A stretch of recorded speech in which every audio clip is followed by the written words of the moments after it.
মাইয়ুতির রাসূল ফাকাদ আতাল্লাহ, ও আমার হাবিব তুমি নবীকে যে অনুসরণ করলো, ফাকাদ আতাল্লাহ সেজন্য আপনাকে করলো না, সেজন্য স্বয়ং আমি আল্লাহ রাব্বুল আলামিনকে অনুসরণ করলো। সুবহানাল্লাহ।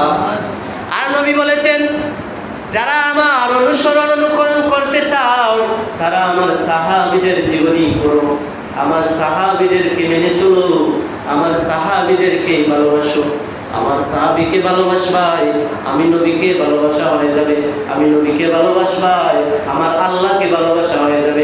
আমার আল্লাহকে ভালোবাসবাই, আল্লাহ রাব্বুল আলামিন বলেন, ওয়াল্লাযীনা আমানু ওয়া আমিলুস সালিহাত উলাইকা আসহাবুল জান্নাহ। সুবহানাল্লাহ। আল্লাহ রাব্বুল আলামিন অত্র আয়াতের মধ্যে বুঝাতে চেয়েছেন, যারা নেক কাজ করবে, সৎ কাজ করবে, উলাইকা আসহাবুল জান্নাহ, তারা কাল কিয়ামতের ময়দানে জান্নাতের অধিবাসী হবে। হুম ফিহা খালিদুন, কাল কিয়ামতের ময়দানে তারা মেয়াদ ছাড়া থাকবে, চিরকাল জান্নাতে অবস্থান করবে। সুবহানাল্লাহ। আজকে আমরা নবী করিম সাল্লাল্লাহু আলাইহি সাল্লামের সাহাবীদের জীবনী যদি পড়ি, নবীজির অনেক সাহাবী আছে, সাহাবীর জীবনী বলে শেষ হবে না।